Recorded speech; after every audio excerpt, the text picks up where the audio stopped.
Efek Tyndall merupakan efek penghamburan cahaya oleh partikel-partikel koloid. Untuk menjelaskan efek Tyndall, diberikan ilustrasi penyinaran pada larutan, koloid, dan suspensi. Penyinaran pada larutan, sinar yang diberikan akan dilewatkan. Pada koloid, cahaya yang diberikan akan dihamburkan oleh partikel-partikel koloid. Namun, pada suspensi, seluruh cahaya tertahan karena sinar tidak dapat melewati suspensi. Gerak Brown merupakan gerakan terus-menerus dari partikel koloid karena bertumbukan dengan partikel medium pendispersi. Gerak Brown ini pertama kali ditemukan oleh Robert Brown pada waktu mempelajari gerak serbuk tepung sari di atas air. Gerak Brown akan terlihat di bawah mikroskop ultra berupa gerak zigzag atau patah-patah.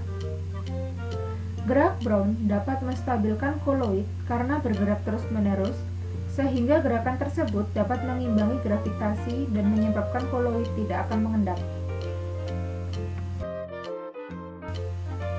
Elektroforesis merupakan teknik pemisahan komponen atau molekul bermuatan berdasarkan perbedaan tingkat migrasinya dalam sebuah medan listrik. Medan listrik dialirkan pada suatu medium yang mengandung sampel yang akan dipisahkan. Teknik ini dapat digunakan dengan memanfaatkan muatan listrik yang ada pada makromolekul, misalnya DNA yang bermuatan positif. Jika molekul yang bermuatan positif dilewatkan melalui suatu medium, kemudian dialiri arus listrik dari suatu kutub ke kutub yang berlawanan muatannya, maka molekul tersebut akan bergerak dari kutub positif ke kutub negatif. Kecepatan gerak molekul tersebut tergantung pada nisbah muatan terhadap masanya, serta tergantung pula pada bentuk molekulnya. Pergerakan ini dapat dijelaskan dengan gaya Lorentz yang terkait dengan sifat-sifat dasar elektris bahan yang diamati dan kondisi elektris lingkungan.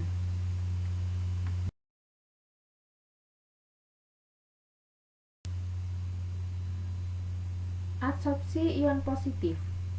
Sebagai contoh, koloid FeOH3 dalam larutan asam klorida dapat bermuatan positif. Karena permukaan koloid menyerap ion H+, sehingga menyebabkan koloid menjadi bermuatan positif.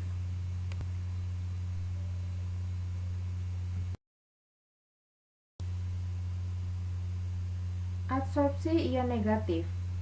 Sebagai contoh, koloid AS2S3 dalam larutan asam sulfida dapat bermuatan negatif karena permukaan koloid menyerap ion S2- sehingga menyebabkan koloid menjadi bermuatan negatif.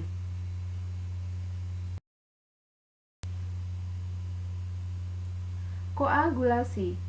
Pada koagulasi, partikel koloid dapat menjadi stabil disebabkan oleh muatannya.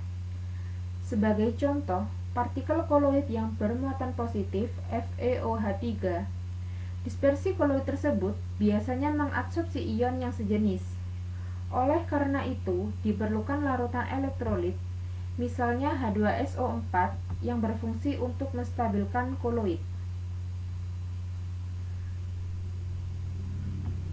Apabila penambahan larutan elektrolit berlebih, maka akan terjadi penggumpalan partikel yang disebut dengan koagulasi.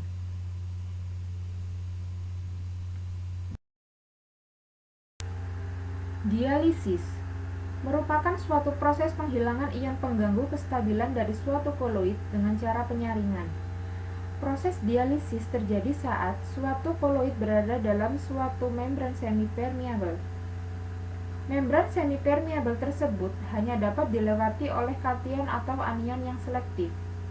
Kation dan anion pengganggu tersebut dapat keluar dari membran karena terbawa oleh aliran air, sehingga akan dihasilkan koloid murni dan proses dialisis yang berlangsung dengan sempurna.